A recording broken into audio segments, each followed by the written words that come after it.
Podemos hablar lo más básico, lo más importante para enfocarnos sobre todo en lo que es así de a ver.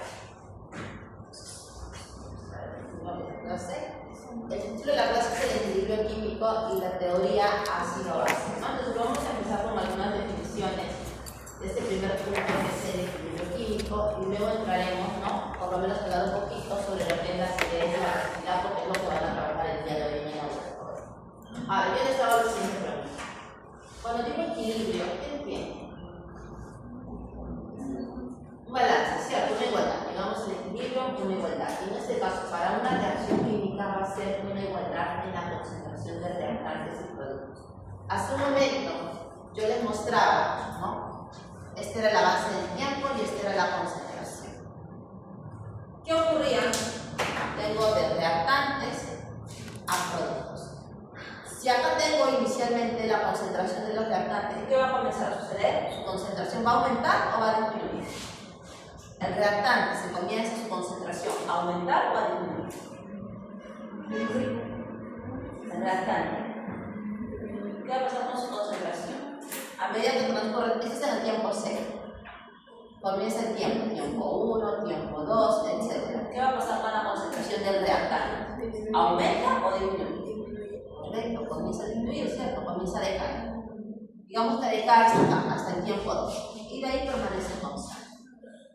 Lo mismo, para el producto, ¿qué va a pasar con la concentración del producto? Al inicio, en el tiempo cero, ¿cuánto de producto tengo?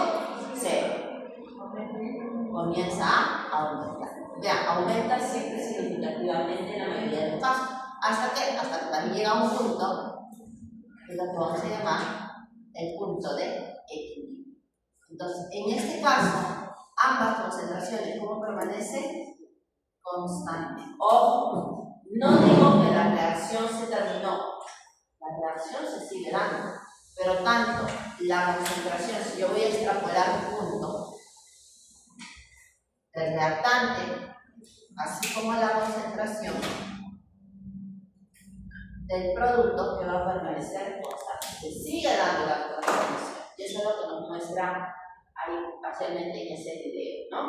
En este caso, el proceso de Haber-Bosch, la síntesis de la amonía. Entonces, nosotros en este equilibrio químico vamos a aplicar el concepto del principio de Michel-Telier. No sé si han escuchado alguna vez. ¿No? Michel-Telier. ¿No? Ok. Hay algunos factores que pueden alterar nuestra reacción química que hagan que nuestro equilibrio pues, se desplace hacia un lado o hacia el otro, es decir, hacia los reactantes o hacia los productos, hacia el lado derecho o hacia el lado izquierdo. Vamos a evaluar muchos de esos factores. ¿Okay? Eso es la primera parte.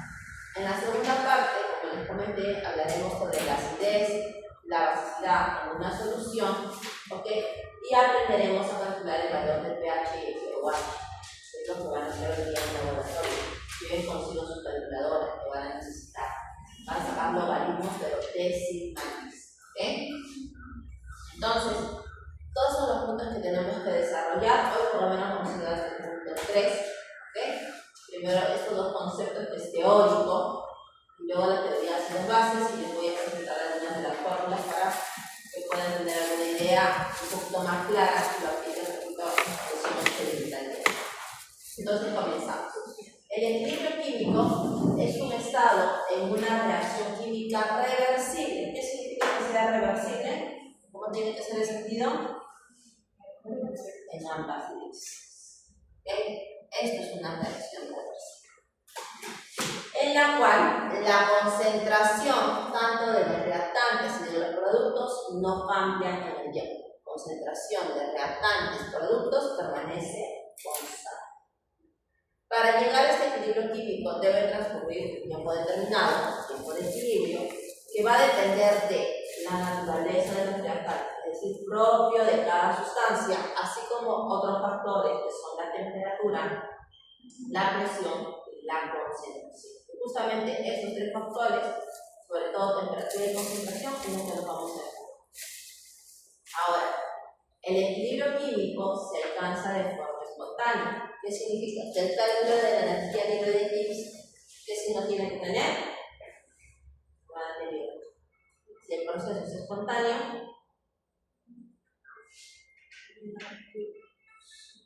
Positivo, negativo. Negativo. No se olviden las reacciones de estado que vimos la clase anterior. ¿Ok? Entonces, como hemos mencionado, al ser una reacción reversible, indica que la reacción ocurre simultáneamente en ambas direcciones. Es un proceso dinámico donde la reacción continúa. Repito, no significa que llegar al punto de equilibrio la reacción concluyó, no. La conclusión se sigue dando, pero la formación entre reactantes y productos se mantiene constante. Entonces, observen aquí en esta figura, en este gráfico, ¿no? Tenemos al inicio el tetraóxido de nitrógeno que está congelado, que es incoloro, ¿no? Ahí tenemos las partículas. Y si nosotros aumentamos la temperatura, llegamos a una temperatura ambiente, parte de ese tetraóxido se va a descomponer en dióxido de nitrógeno. El color de ese dióxido de nitrógeno es ese color marroncito que comienza a observar. Pero va a haber un momento en el que se va a llegar a descomponer a ese dióxido, pero parte del tetraóxido también va a coexistir. Entonces, como la concentración del dióxido y del tetraóxido permanece constante, decimos que en ese momento hemos llegado al equilibrio químico. Coexisten ambas sustancias, ¿ok? En ese punto de equilibrio. ¿Están claras, chicas? Entonces, yo voy a poder escribir la ecuación del equilibrio químico a partir de la alineación de masas. Por ejemplo, tengo mi ecuación química.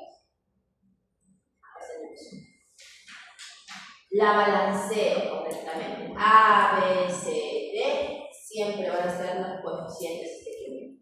Entonces me dice, la constante del equilibrio químico a una temperatura dada va a estar dada por K sub C, es constante de equilibrio. ¿Por qué C? Porque está en función de las concentraciones, es decir, de las polaridades. Observa, arriba, ¿quiénes van arriba? La concentración de los productos. Es decir, producto C por el producto D. Pero cada uno de la concentración de estos productos tiene que estar elevado a su respectivo coeficiente de equilibrio. Es decir, C y D minúscula respectivamente. Entre la concentración de los reactantes. ¿Quiénes son los reactantes? Concentración de A y concentración de B. También cada uno de ellos elevado a sus respectivos coeficientes. De esta manera, yo voy a escribir mi ecuación química, que si me dicen escriba la ecuación para la constante de equilibrio de cierta reacción. Ahora, algo importante que debemos tener en cuenta es que cuando escribamos la ecuación del equilibrio químico, únicamente van a participar las sustancias que se encuentran en estado gaseoso o acuoso. Aquellas sustancias que se encuentran en estado sólido o en estado líquido, ¿cuánto va a ser el valor de su concentración? Constante, como si fuera la unidad. Se van a cancelar. Entonces, eso nos da lugar a los dos tipos de equilibrio, el homogéneo y el heterogéneo. Homogéneo es igual, es decir, todos se encuentran en un mismo estado físico, en una misma fase. Por ejemplo, en la descomposición del dióxido con el tetraóxido, ambos se encuentran en estado gaseoso. Entonces, la constante de equilibrio que hemos dicho siempre va a ser concentración arriba de quién va, de los productos. Cada uno elevado a su respectivo coeficiente. Entre la concentración de los reactantes. Y también cada uno de ellos elevado a su respectivo coeficiente. Entonces, ¿quién es mi producto en este equilibrio homogéneo? El tetraóxido. Concentración del tetraóxido de nitrógeno. ¿Cuánto es su coeficiente? 1. No es necesario. Entre reactivo. ¿Quién es el reactivo? El dióxido de nitrógeno. Ahí está, concentración del dióxido de nitrógeno. Elevado a su coeficiente, 2. Nada más. Eso es lo único que tengo que hacer. Cuando repito, mi equilibrio es homogéneo. Homogéneo, todos se encuentran en el mismo estado físico de la misma fase. Pero, ¿qué ocurre si el equilibrio es heterogéneo? Tengo sustancias en distintas fases, en diferentes estados. Les mencionaba que voy a tener en cuenta lo siguiente, vean esta nota. Solamente la expresión para el equilibrio químico, ¿okay? Voy a considerar a las sustancias que se encuentran en estado gaseoso o acuoso. Aquellas sustancias en estado sólido, líquido, ¿cuánto va a ser su valor constante? Es como si fuera la unidad. No se pone en cuenta. Entonces, teniendo esta nota bastante clara, veamos la siguiente ecuación. Tengo sustancias que se encuentran en estado sólido y gaseoso. Igual vamos a escribir para todos y vamos a ir cancelando. Productos. ¿Quiénes son los productos? El óxido de bario elevado a su coeficiente, que es 1. Por, ¿quién es el otro producto? El dióxido de carbono elevado a su coeficiente, que también es la unidad. Entre el reactivo, ¿quién es el reactivo? El carbonato de bario elevado a su coeficiente, que es la unidad. Pero, ¿qué es lo que sucede con el óxido de bario y el carbonato de bario? ¿En qué estado se encuentra? Sólido. ¿Y qué me ha dicho? Aquellas sustancias que se encuentran en estado sólido lo voy a considerar como el valor de 1. Es como si fuese 1 por 1. Y multiplicar por 1, dividir por 1 a la concentración del dióxido de carbono me va a dar exactamente la concentración del dióxido de carbono. ¿Está claro? ¿Sí? Vamos a escribir aquí, antes de pasar a ejercicios. Si tengo la síntesis de la moneda,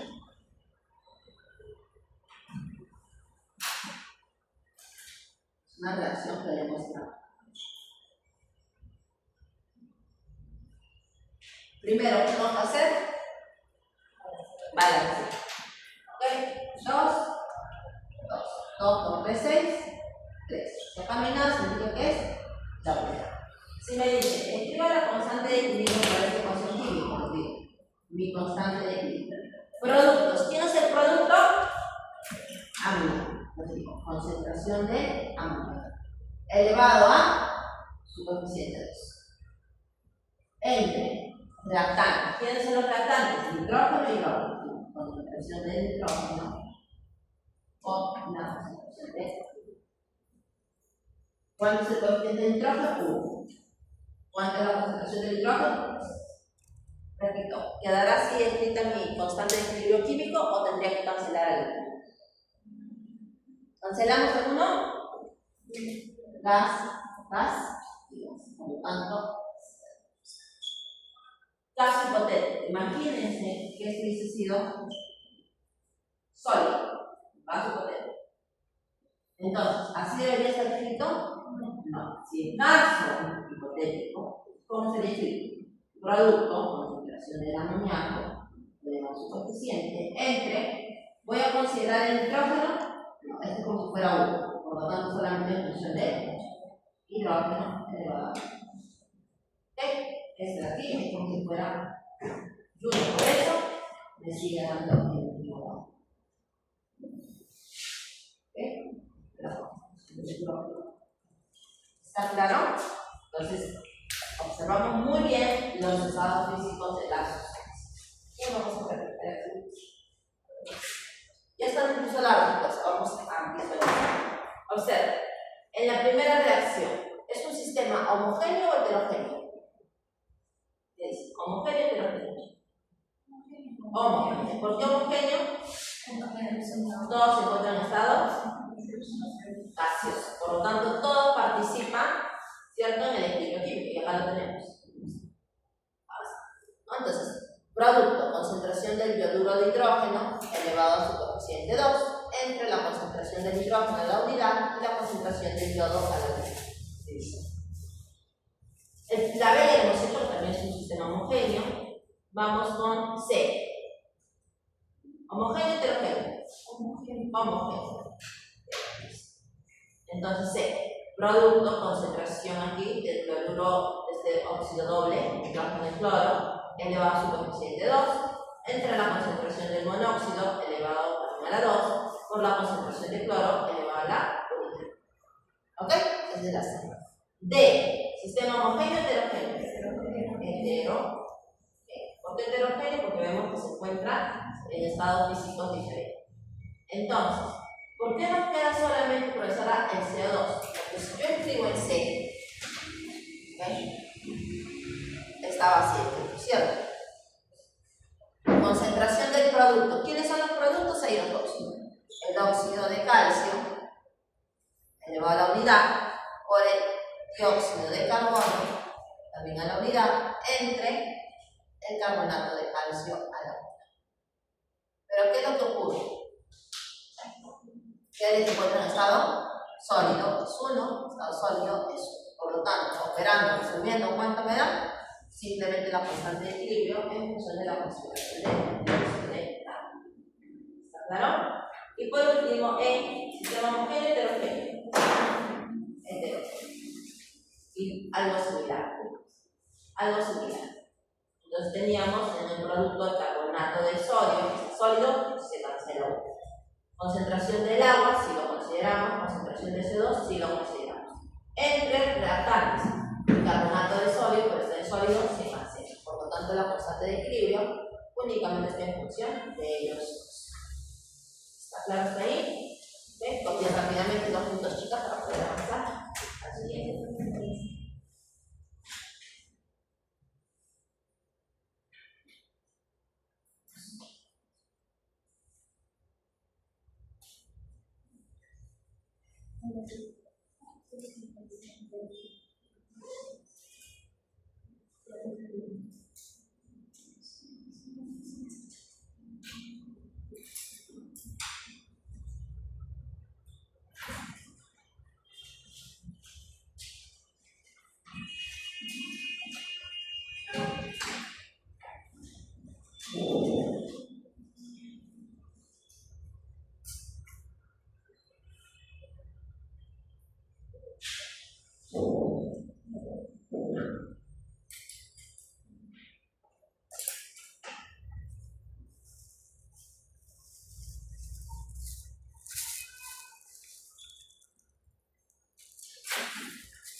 ¿Tenemos? Ok. Entonces vamos a hacer un análisis matemático bastante sencillo de nuestra constante de equilibrio. ¿Okay? Entonces, veamos. Ahí tenemos la expresión de la constante de equilibrio, la descrita para esta ecuación, o considerando que se trata de un sistema homogéneo donde todas las sustancias se encuentran en estado gaseoso. Acá está la constante de equilibrio. Entonces, ¿qué nos dice?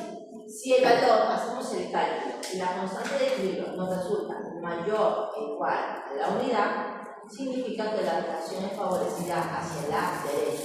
¿Quiénes están hacia la derecha? Los productos. ¿Okay? Por lo tanto, hay un alto rendimiento de la reacción directa, hay un alto rendimiento en la formación de los productos. Pero, si el valor de la constante de equilibrio nos resulta en el rango entre 0 y 1 menor a la unidad, entonces la reacción va a estar favorecida hacia la izquierda. ¿Eso qué significa? Que hay un bajo rendimiento, hay poca formación de productos. Lo que más tenemos que hacer es reacción. No me vayan a procesar a la constante de equilibrio salga atractivo, no puede ser, puede que las concentraciones son números positivos, no puede ser negativo. ¿Ok? Entonces, mayor la constante de equilibrio mayor o igual a 1, ¿quién se ve favorecido? Los productos. La constante de equilibrio está en el rango entre 0 y 1, entonces pocos productos, hay más reactivos. ¿Okay? Alto rendimiento, bajo rendimiento. Recuerden que cuando hablamos de rendimiento hablamos de la formación de productos, cuántos de los productos se pueden manejar.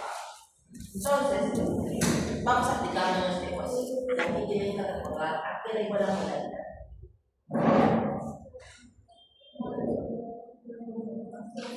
moles entre el volumen de la solución y volumen tiene que estar en. Recuerden que cuando hablamos de concentraciones, al inicio hablamos de términos de polaridad principalmente. Tenemos que recordar la polaridad, la relación de las moles entre el volumen. El volumen tiene que estar en líquido. Si me dan las masas, ¿cómo hay las moles? Masa entre su masa molar. No olvidarse. Vamos a hacer este ejercicio que está bastante sencillo. Me dice, a una temperatura de 634 grados Kelvin, la reacción mostrada alcanza un equilibrio cuando hay una mol del sulfuro de hidrógeno, que tenemos una mol de esa sustancia, ¿qué más? 0,2 moles de hidrógeno y 0,8 moles de azúcar en un volumen de 2. Ya les damos el volumen de 2. Entonces me preguntan en A, calcule la constante de equilibrio a dicha temperatura, y en B, determinen si el equilibrio será desplazado hacia los reactantes izquierda o hacia los productos derecha. Bien, entonces vamos a calcular. A ver, ¿cómo sería la constante de equilibrio? Sería concentración de sistema, ¿es homogéneo o heterogéneo? Es un sistema homogéneo. ¿Por qué homogéneo? Porque todos están en estados gaseosos. Listo. Entonces, ¿cómo me quedaría expresado? Concentración del producto. ¿Y ese producto? Hidrógeno elevado a coeficiente 2. Por concentración de ¿qué? Del azufre expresado elevado también a la unidad de fase. Entre reactivos, sulfuro de hidrógeno y elevado a 2. He balanceado 4, 2, pero profesora, me hablan de concentración. Y hablar de concentración, que lo sé en borrador, es hablar de molaridad. Y molaridad es moles entre volumen. Entonces, yo acá tengo moles. Pero si quiero molaridad, ¿qué hago? Divido. ¿Entre cuánto? Entre volumen, que es 2 litros. Entonces diré, una mol entre volumen 2 litros, ¿cuánto me da esto? 1 entre 2, 0,5, ¿no? Siguiente, 0,2 moles entre volumen 2 litros, 0,1 molar. Y por último, 0,8 moles entre 2 litros, 0,4 molar. Entonces ya tengo los valores de la concentración en términos de molaridad. ¿Muy bien? Reemplazamos. Hidrógeno, 0,1 elevado a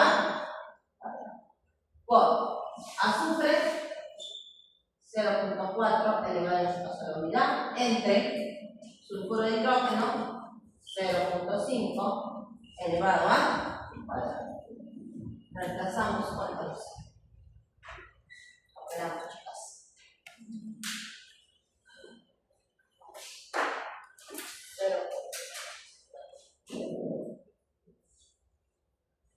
0,1 por cuadrado. Por 4.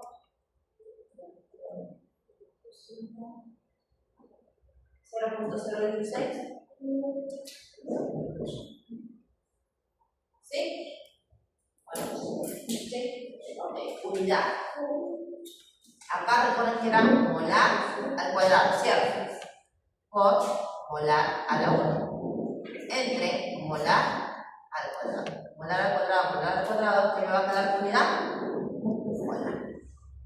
No se olviden las unidades. ¿Ok? Este sería el valor de. Entonces, la pregunta es, con este resultado, ¿ve? ¿En qué rango se encuentra? ¿Es mayor a 1? Está en el rango entre 0 y 1. Se nos rango, ¿cierto? El valor de la constante de equilibrio está en el rango entre 0 y 1. Está saliendo 0.016. Por lo tanto, ¿esto qué significa? Un bajo rendimiento. ¿Qué significa un bajo rendimiento? ¿Hacia dónde va a desplazarse? Se desplaza hacia los reactantes.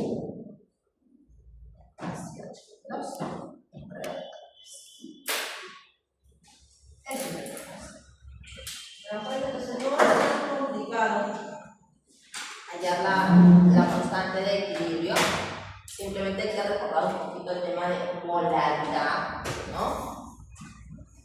Las moles, como allá.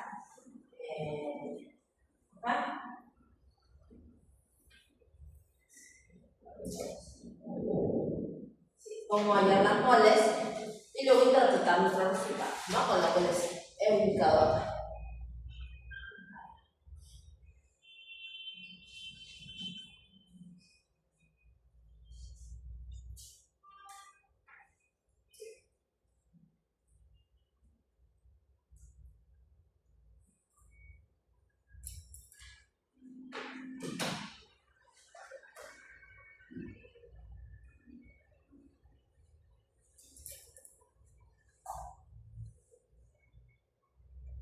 El siguiente problema, después de eso, no se preocupen que lo vamos a hacer la próxima semana que lo vayamos a concluir, pero quiero mencionarles algunos conceptos que no tenemos tiempo.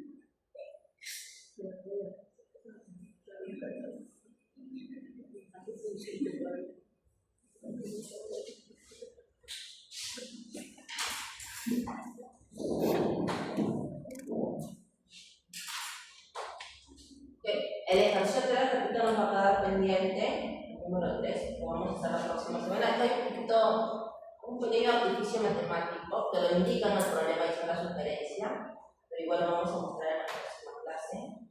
Y lo que quería comentarles un poco era sobre el principio de dicha teoría.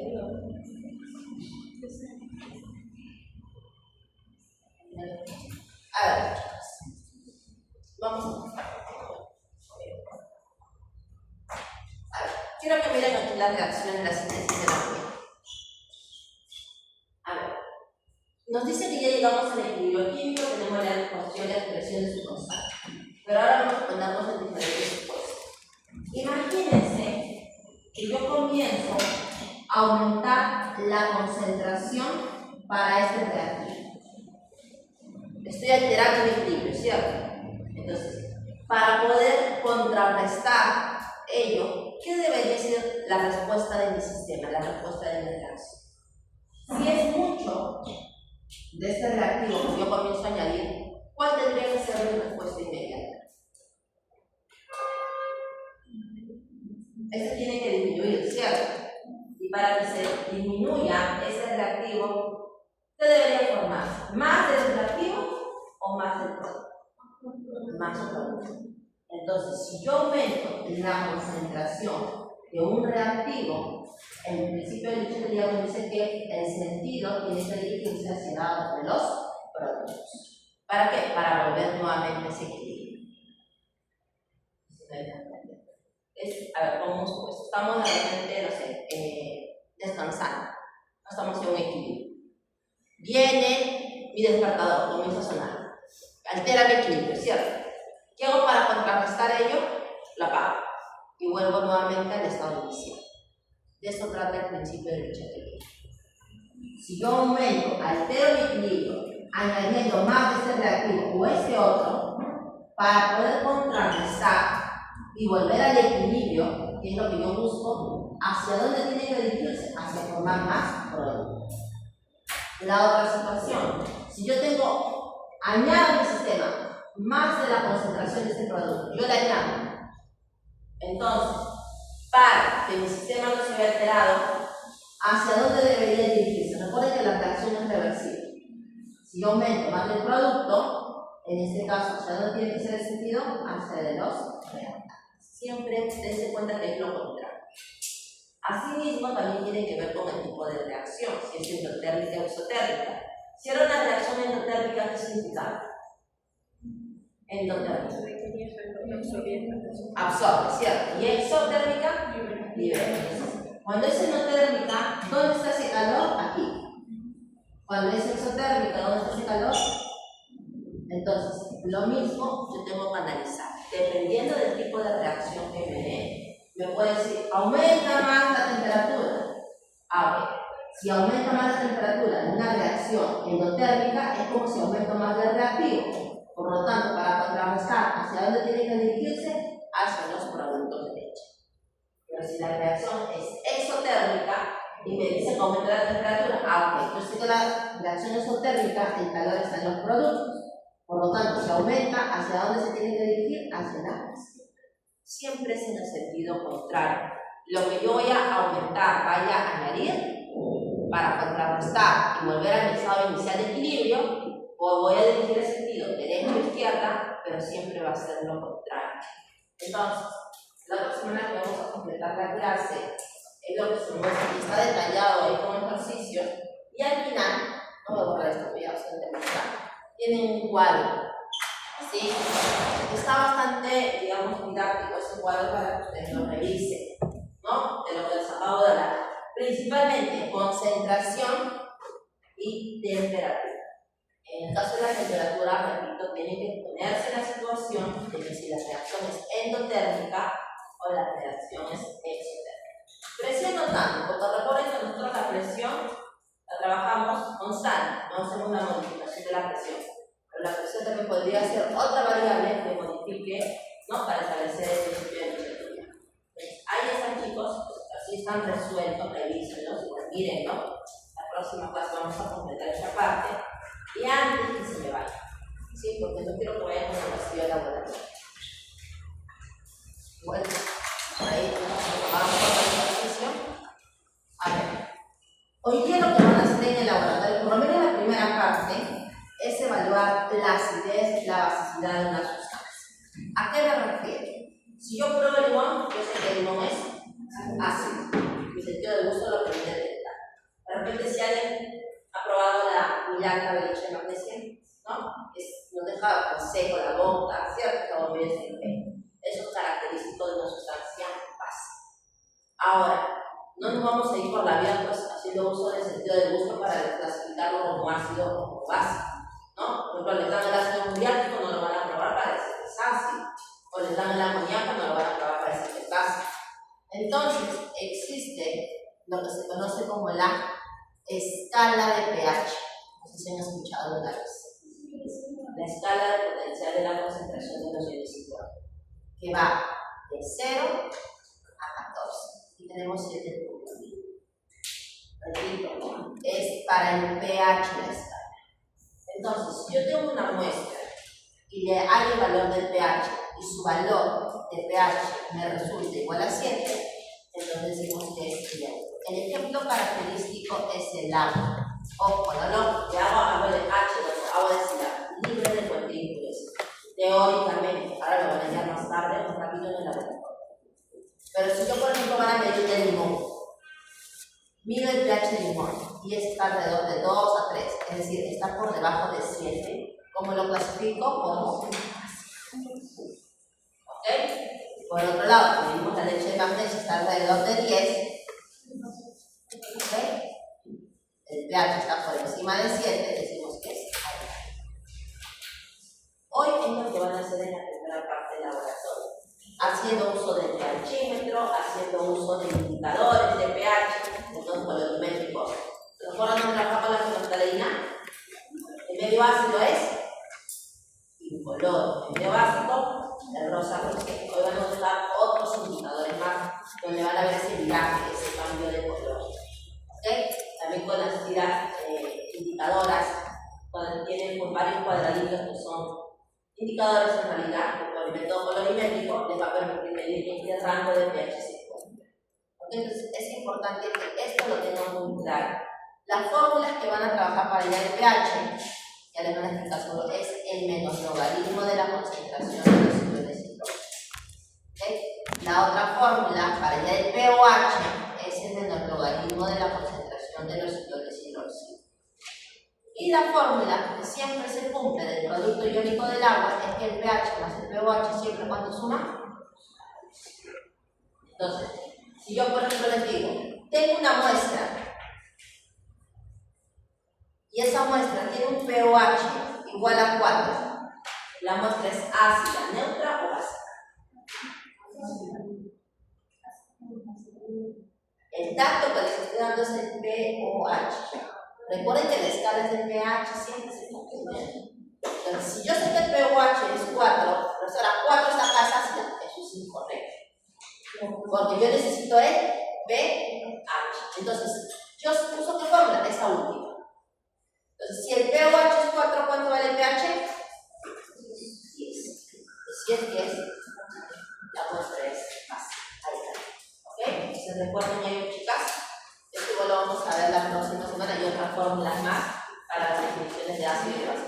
Vengan revisando, jóvenes, porque sí o sí la otra semana tenemos que terminar, porque es nuestra última. ¿Ok? Ya con eso nos ponemos de acuerdo para el cuestionario. Vamos a tratar de hacer lo más importante de las clases, ¿sí? Los puntos más importantes. Claro, luego de la clase nos vamos a poner de acuerdo.